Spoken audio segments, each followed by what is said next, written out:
The Great Hall of Nexus Prime was the largest structure ever built by living hands. It floated in the darkness between 3 star systems and served as the heart of the Galactic Confederation. 12 species had gathered here for 10,000 years to debate and decide the fate of trillions. The walls were made of crystal that sang when light touched them, and the ceiling showed the real stars outside, as if there was no roof at all. Commander Danny Hartwell stood at the center of this ancient hall and felt very small. He was a tall man with gray at his temples and scars on his hands from 20 years of service in the Earth Defense Fleet. He had fought pirates in the asteroid belt and rebels on the moons of Jupiter. He had never lost a battle, but standing here among beings older than human civilization itself, he understood why his species was called the Children of the Galaxy. The Velthari had come without warning. Their bioships had poured out of the dark spaces between stars like a swarm of locusts made of flesh and hatred. In 3 months, they had consumed 14 systems. Billions were dead. The great powers of the Confederation had thrown everything they had at the invaders. Plasma cannons that could melt mountains. Singularity bombs that tore holes in the fabric of space. Viruses designed to attack the Velthari biology at the cellular level. Nothing worked. The Velthari adapted to everything. Their organic shields learned to absorb energy weapons within minutes. Their hive mind coordinated millions of ships as if they were one creature. Now the Confederation was desperate, and Danny had come to offer humanity's help. High Chancellor Vorax towered above the assembly. He was Zinthari, and his body was made of living crystal that shifted colors with his mood. Right now, it flickered between purple and deep red. Danny had learned enough about Zinthari body language to know this meant impatience and contempt. The Chancellor's voice rang through the hall like a bell being struck. He announced that the human delegation wished to present their proposed contribution to the war effort. He said the council would hear them, though he could not imagine what the youngest species could offer that the elder races had not already considered. Danny stepped forward and activated the holographic display. The image that appeared above him was simple. 12 long rods of tungsten metal, no fancy technology, no glowing energy cores, just metal shaped into cylinders 20 meters long and 2 meters wide. For a moment the hall was silent. Then the laughter began. The Malorians were insectoid beings with shells of iridescent chitin. They clicked their mandibles together in rapid patterns that Danny's translator rendered as mocking amusement. The Dravosi were creatures of pure light who communicated through pulses and flashes. Their bodies flickered in what could only be described as galactic giggling. Even the Narelians, who had always been kind to humanity, shifted uncomfortably in their water tanks and avoided looking at Danny. High Chancellor Vorax raised one crystalline limb, and the laughter slowly died. He asked Danny to explain what the council was looking at. His tone suggested he already knew and wanted Danny to humiliate himself with the explanation. Danny kept his voice steady. He told them it was called Project Goliath's Fist. The rods would be deployed from orbit and accelerated to approximately 17 kilometers per second. Upon impact with a planetary surface, each rod would release kinetic energy equivalent to a nuclear detonation, but without radiation or exotic particles. The Chancellor's crystal body flashed bright yellow. He said he understood correctly then. He said the humans proposed to win an interstellar war by dropping rocks on their enemies. Danny replied that they were very carefully shaped rocks made of tungsten. This time, even the species that had remained polite joined the laughter.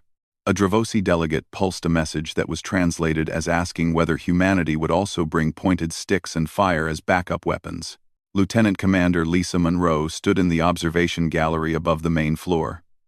She was Danny's second in command, and she had warned him this would happen.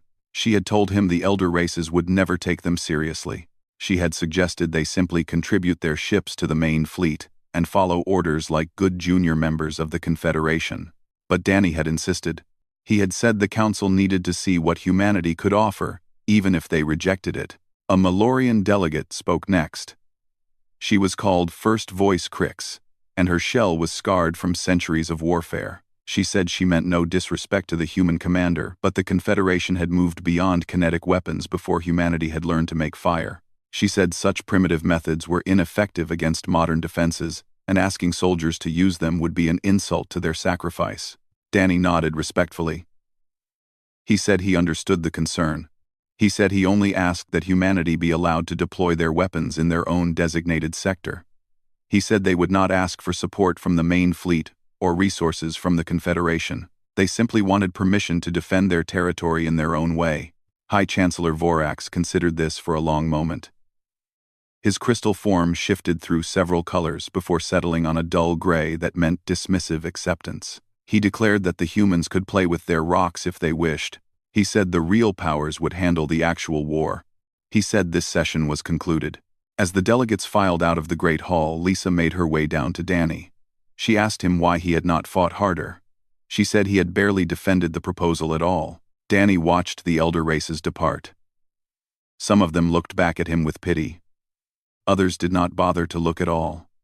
He told Lisa that he did not need their approval. He only needed their permission. Now he had it. Lisa asked what he meant. Danny turned away from the emptying hall. He said the Velthari had evolved for millions of years to counter advanced technology. They could adapt to any energy weapon within minutes. Their shields could absorb plasma and redirect singularity bombs. They were the perfect predators for a galaxy obsessed with progress. He paused at the door and looked back at the stars displayed on the ceiling. But nobody adapts to a rock moving at 17 kilometers per second. There is no frequency to match. No energy signature to absorb. Just mass and velocity. The oldest weapons in the universe. The Velthari had prepared for the future. Humanity was going to hit them with the past. Lisa stared at him for a long moment. Then she followed him out of the hall. Behind them, the crystal walls sang softly in the starlight, and the great powers of the galaxy continued to lose their war against an enemy they could not understand. They did not notice the humans leaving. They did not think about them at all. That would prove to be a mistake. 3 months had passed since the council meeting and the war was being lost. Commander Danny Hartwell stood on the bridge of the Earth carrier Resolute Dawn and watched the reports come in. Each one was worse than the last. The Confederation fleet had been pushed back across 4 sectors. The Malorians had lost their oldest colony world.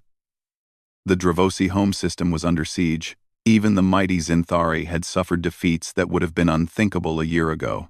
The Velthari were winning, and everyone knew it. Lieutenant Commander Lisa Monroe approached with a datapad. Her face was pale, and her hands were not quite steady. She told Danny that the latest count put civilian casualties at over 2 billion. She said entire species were facing extinction. Danny took the pad and read through the numbers.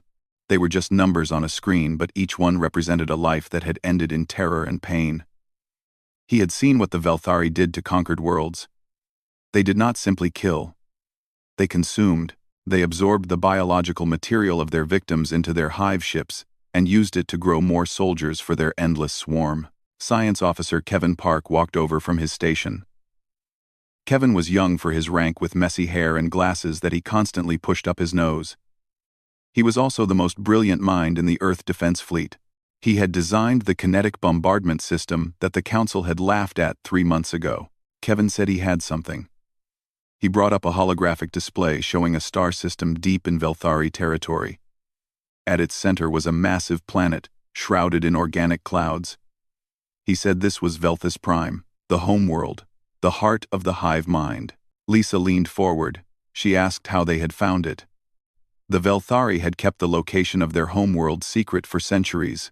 Kevin explained that he had been analyzing the communication patterns of Velthari ships. Every biovessel sent regular pulses back to a central point. The signals were encrypted, but the direction was not. He had tracked thousands of these pulses, and they all pointed to the same place. Danny studied the hologram. Velthus Prime was protected by orbital platforms made of living tissue. Millions of defender ships swarmed around it, like antibodies, protecting a vital organ. The planet itself was covered in structures that looked like mountains, but were actually hive spires. Each one housed billions of Velthari drones, connected directly to the collective consciousness. Lisa said it was suicide. She said even if they could get past the defenders, the planet had organic shields that could absorb any weapon the Confederation possessed. She reminded Danny that 3 battle groups had tried to assault Velthari fortress worlds with singularity bombs. All 3 had been destroyed without inflicting meaningful damage. Danny asked Kevin a question. He wanted to know if the organic shields could stop a kinetic impactor. Kevin pushed his glasses up and thought about it. He said the shields were designed to absorb and redirect energy. They worked by detecting incoming power signatures and generating counterfrequencies. But a tungsten rod had no power signature. It was just metal, moving very fast. The shields would see it coming, but they would have nothing to absorb. They would be like trying to stop a bullet by turning off the lights. Lisa looked between them. She said the Council would never authorize an attack on Velthis Prime. She said High Chancellor Vorax had made it clear that humanity's role was to stay in their sector and stay out of the way. Danny was quiet for a long moment. Through the viewport he could see the distant light of human colonies. Earth was out there somewhere. 8 billion people living their lives and trusting that someone would protect them from the horror spreading across the galaxy. He made a decision. Danny ordered all senior staff to the briefing room. When they had assembled, he told them what he was planning. He said the Resolute Dawn and its escort fleet would break formation and set course for Velthis Prime. They would carry out a kinetic bombardment of the enemy homeworld. They would do this without Confederation authorization and against direct orders from High Chancellor Vorax. The room was silent. Chief Engineer Maria Santos spoke first. Maria was a short woman with strong arms and oil stains on her uniform that never quite came out. She had served with Danny for 15 years and had never questioned an order. She asked if he understood what he was asking them to do. Danny said he did. He was asking them to commit mutiny. He was asking them to risk their careers and their lives on a plan that the entire galaxy considered a joke. He was asking them to fly into the heart of enemy territory and drop rocks on a planet. He looked around the room at faces he had known for years. Lisa, who had pulled him out of a burning shuttle on Mars. Kevin, who stayed up for 3 days straight to perfect his targeting algorithms. Maria, who could fix anything with enough time and enough cursing. Communications Officer Greg Walsh, who had a wife and 2 children waiting for him on Earth. Weapons Officer Amy Chen, who had turned down promotions 3 times because she did not want to leave the Resolute Dawn. Danny told them they could refuse. He said anyone who wanted to stay behind could transfer to another ship, and no one would think less of them. He said this was his choice, and he would not force it on anyone. No one moved. Lisa stepped forward. She said it was only mutiny if they lost. She asked when they were leaving. Danny allowed himself a small smile. He ordered Maria to begin charging the kinetic deployment platforms. He ordered Greg to monitor Confederation communications and warn them if pursuit was detected. He ordered Kevin to finalize targeting solutions for Velthis Prime. He ordered the helmsman to set course for the enemy homeworld. The Resolute Dawn turned away from the defensive line and headed into the darkness. Behind them, the Confederation continued to fight a war they were slowly losing. Ahead of them waited an enemy that had never been defeated, and in the cargo bays of the human carrier 12 tungsten rods sat in their deployment cradles. They were not elegant. They were not advanced. They were just metal shaped by human hands for a purpose as old as warfare itself. The galaxy had called them stupid. The galaxy was about to learn otherwise. The Resolute Dawn dropped out of hyperspace at the edge of the Velthis system, and alarms immediately began to scream. Commander Danny Hartwell gripped the arms of his command chair as the view screen filled with horror. The Velthari home system was not simply defended. It was alive. Thousands of bio-ships swarmed through the darkness like blood cells in a vast cosmic body. Orbital platforms pulsed with bioluminescent light. The planet below was wrapped in clouds of organic matter that shifted and moved with terrible purpose. Lieutenant Commander Lisa Monroe read out the tactical display. She counted over 8,000 enemy vessels in immediate range. More were emerging from docking spires on the orbital platforms every second. She said the Velthari had detected them the moment they arrived. Danny had expected this. He had not expected them to survive long enough to complete the mission. He had simply hoped. Communications Officer Greg Walsh reported incoming transmissions. The Velthari were attempting to communicate.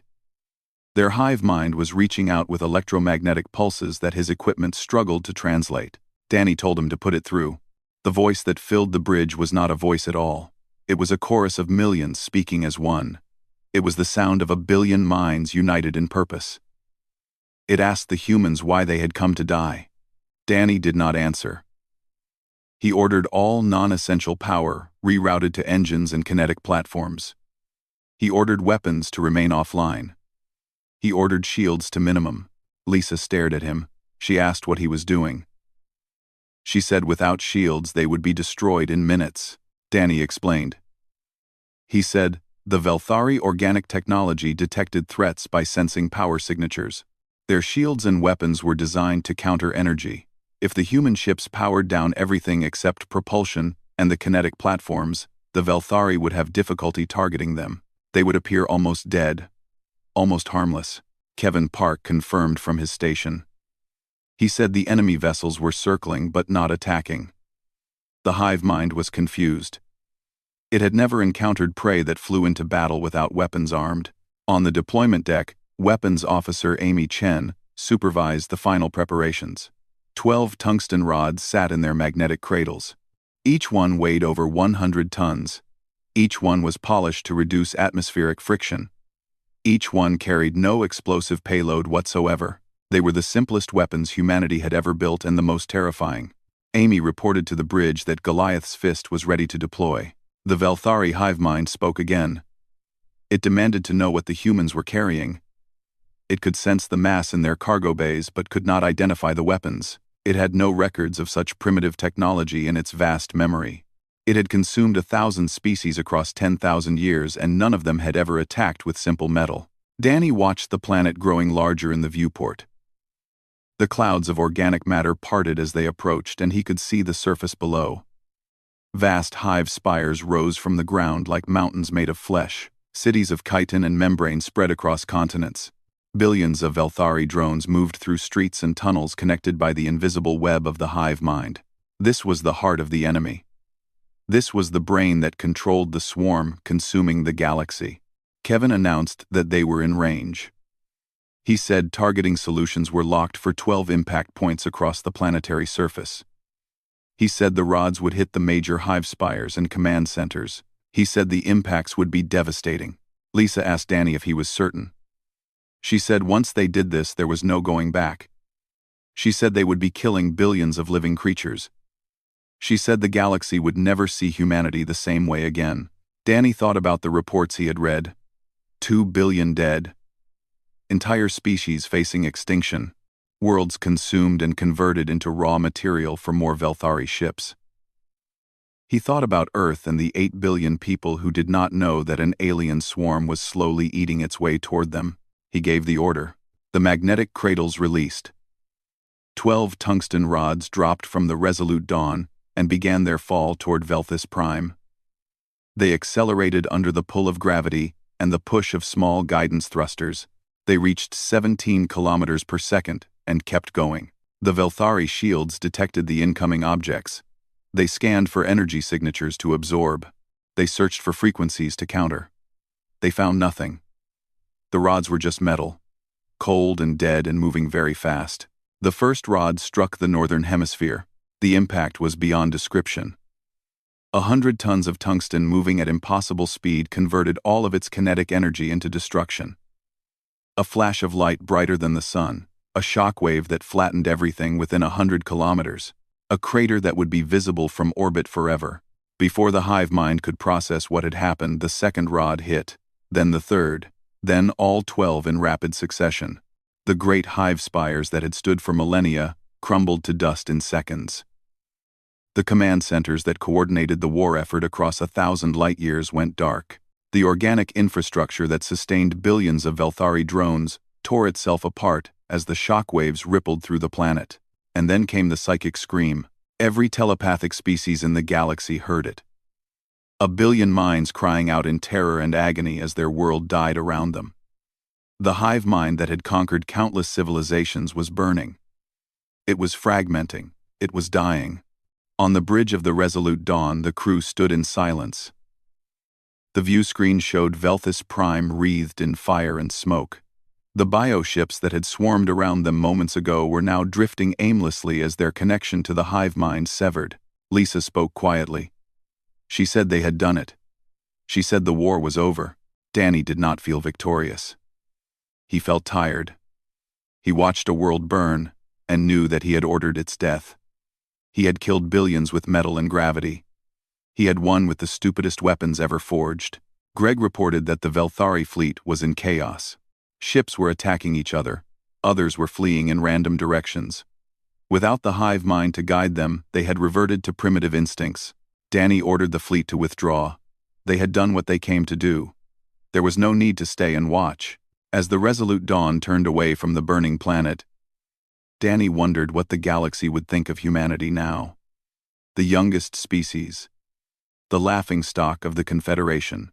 The children who had just taught the universe to fear falling metal. He suspected they would find out soon enough. The news of Velthus Prime spread across the galaxy faster than light itself. Within hours, every species in the Confederation knew what had happened. The Velthari homeworld was gone. The hive mind was shattered. An enemy that had seemed unstoppable just days ago was now tearing itself apart as billions of disconnected drones reverted to animal instincts and turned on each other. The war was over, but the reaction was not what Commander Danny Hartwell had expected. He stood in the same great hall on Nexus Prime where he had been laughed at 6 months earlier. The crystal walls still sang in the starlight. The 12 species of the Council still occupied their ancient seats. But now, they looked at him with something other than contempt. They looked at him with fear. High Chancellor Vorax presided over the proceedings. His crystalline form flickered with colors Danny had never seen before. Deep blues mixed with harsh whites, and occasional flashes of pure black. Danny did not know what these colors meant, but he suspected they were not friendly. The Chancellor announced that Commander Danny Hartwell, of the Earth Defense Fleet, stood accused of unauthorized military action. He was accused of violating direct orders from Confederation Command. He was accused of conducting an attack that resulted in the deaths of approximately 7 billion Velthari citizens. He was accused of barbarism. Lisa Monroe sat in the gallery above. She had refused to leave Danny's side throughout the journey back to Nexus Prime. She had told him that if they were going to punish him, they would have to punish her too. She had helped plan the attack. She had stood on the bridge when the order was given. Her hands were just as dirty as his. Danny had ordered her to stay silent during the trial. He had told her that one of them needed to survive to continue their work. She had argued, but eventually agreed. The Malorian delegate First Voice Crix rose to speak. Her scarred shell clicked with agitation as she addressed the council. She demanded to know how the humans could have done such a thing. She said kinetic bombardment was a tactic abandoned by civilized species before the Confederation was even formed. She said it was crude and brutal, and beneath any species that claimed to be sentient. Danny asked permission to respond. The Chancellor granted it with a dismissive wave. Danny spoke calmly. He asked First Voice Crix how many of her people had died in the war. He asked if she remembered the reports from the Malorian colony world that the Velthari consumed. He asked if she remembered the images of her people being dissolved alive and incorporated into enemy bioships. Crix fell silent. Her shell stopped clicking. Danny continued. He asked the Council how many sophisticated weapons they had deployed against the Velthari. He asked how many plasma cannons and singularity bombs and engineered viruses had failed to stop the enemy advance. He asked how many worlds had burned, while the elder races debated frequencies and adaptation algorithms. The chamber was quiet. Danny said the Velthari had evolved for millions of years to counter advanced technology. They were perfect predators for a galaxy that worshipped progress. Their shields absorbed energy. Their biology adapted to viruses. Their hive mind turned chaos into coordination. Every weapon the Confederation used against them only made them stronger. But they had never prepared for metal and gravity. They had never imagined that anyone would attack them with something so simple, so ancient, so stupid. Humanity had not won through sophistication. Humanity had won through spite and stubbornness, and a willingness to reach back into the past for weapons that everyone else had forgotten. A Norellian delegate spoke from her water tank. She was called Deep Voice Mira, and her species had always been sympathetic to humanity.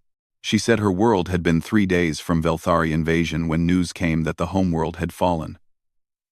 She said if the humans had not acted, her entire species would be dead or worse. She said she would not condemn the people who had saved her civilization.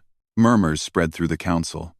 The younger species who had suffered most under Velthari conquest began to speak in support of humanity. The Dravosi delegate who had mocked human weapons 6 months ago now admitted that his homeworld had been saved by those same weapons. High Chancellor Vorax called for order. He said the council would vote on the charges. He reminded them that Commander Hartwell had violated direct orders and acted without authorization. Whatever the outcome of his actions, the principle of Confederation unity had to be preserved. The votes came in one by one. 6 species voted for conviction. 6 voted for acquittal. The council was deadlocked. As senior member High Chancellor Vorax held the deciding vote, the chamber fell silent as everyone waited for his judgment. His crystal form pulsed through a dozen colors in rapid succession. Danny watched and wondered if this was how his career would end. In a hall of singing crystals surrounded by beings who had conquered the stars while humans were still learning to make fire, Vorax finally spoke. His voice was heavy with something that might have been regret or resignation. He said he found Commander Hartwell guilty of being exactly what the galaxy needed. He said the human was too stubborn to know when he was beaten and too primitive to fight fairly. He said these were not crimes. They were virtues. The charges were dismissed. As Danny turned to leave the chamber, Vorax stopped him with a private communication that bypassed the translation systems. The Chancellor's true voice was like wind chimes in a storm. He warned Danny that what humanity had done could not be undone. The galaxy now knew that the simplest weapons could erase worlds. The technology was not complicated. Any species with the ability to reach orbit could build kinetic impactors. The arms race that humanity had started would not end with the Velthari. Danny replied that he understood. He said humanity had not wanted to teach the galaxy this lesson, but they had been left with no choice. When the Confederation refused to take their weapons seriously, they had been forced to demonstrate. Vorax asked if Danny truly believed the demonstration was worth the cost. He asked if humanity was prepared to live in a galaxy where every species feared falling metal. Danny thought about Earth. He thought about the 8 billion people who would never know how close they had come to extinction. He thought about the children who would grow up in a galaxy that feared humanity instead of dismissing them. He told Vorax that he did not know if it was worth it. He only knew that his people were still alive. For now, that had to be enough. He walked out of the Great Hall into a galaxy that would never look at humanity the same way again. 5 years had passed since the fall of Velthis Prime, and the galaxy had changed forever. Admiral Danny Hartwell stood on the observation deck of the dreadnought Falling Star and watched the distant suns burn in the darkness. His hair was fully gray now, and new lines had carved themselves around his eyes. The weight of what he had done pressed on him every day. It was a weight he had learned to carry, but never to forget. The Falling Star was the most powerful vessel ever constructed by human hands. It carried enough kinetic impactors to reduce a dozen worlds to rubble. Its name was not subtle. It was meant to remind everyone who saw it of what humanity was capable of doing. That was the point. Chief Science Advisor Kevin Park entered the observation deck with a datapad in his hands. Kevin had changed too. The messy hair was trimmed short now, and he wore the uniform of a senior officer instead of a rumpled lab coat. But his glasses were the same, and he still pushed them up his nose when he was thinking. Kevin reported that the latest patrol had detected Dravosi weapons platforms under construction above their colony worlds.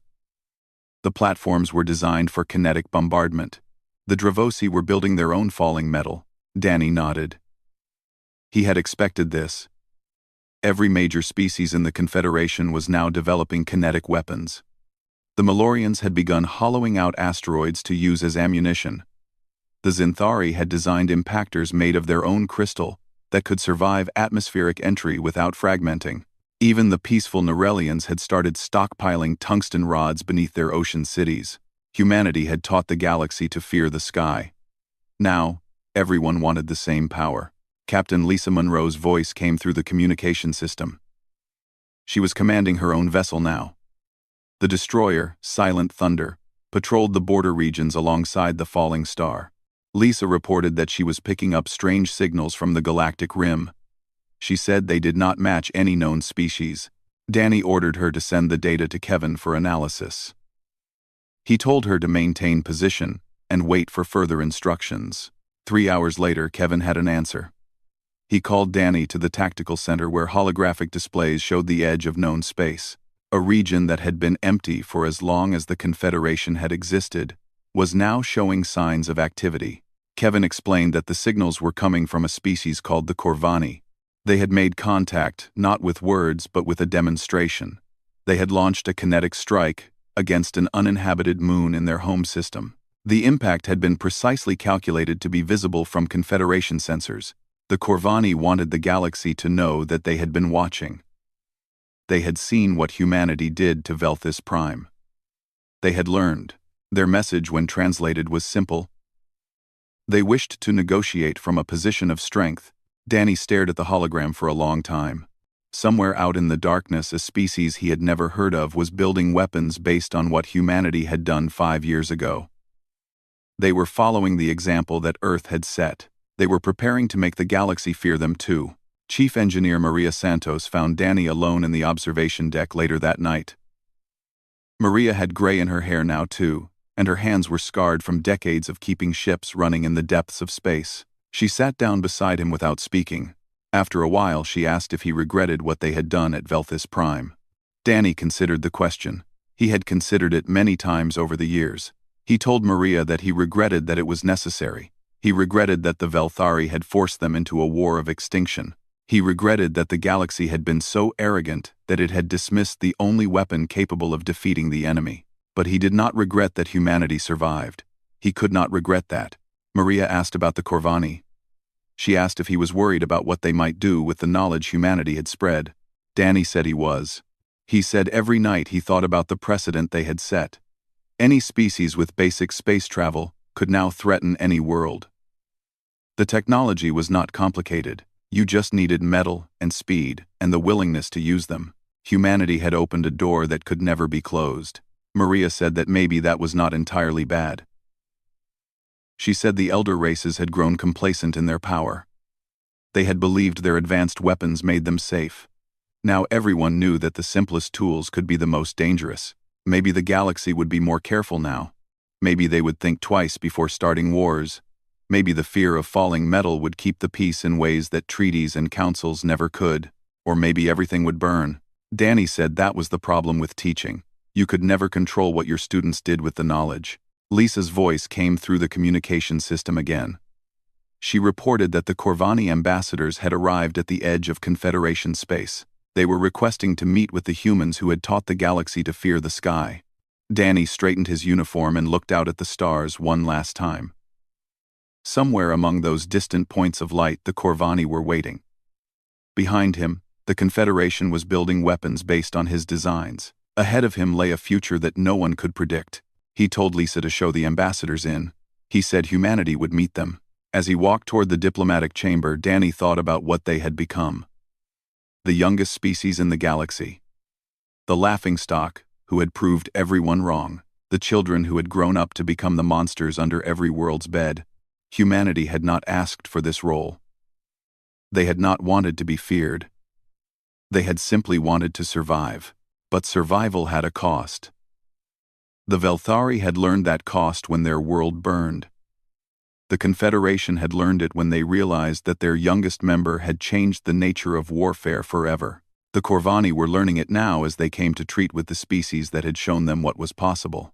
Danny entered the diplomatic chamber, where alien forms waited in the cold light of distant stars. He did not know what the future held. He did not know if humanity would be remembered as saviors or destroyers. He only knew that as long as there were stars in the sky and metal in the ground, his species would never be laughed at again. The galaxy had called their weapons stupid. The galaxy was still counting the cost of that mistake. And somewhere in the darkness between worlds, another rod was falling. It would always be falling. That was the lesson humanity had taught. The sky was never safe again.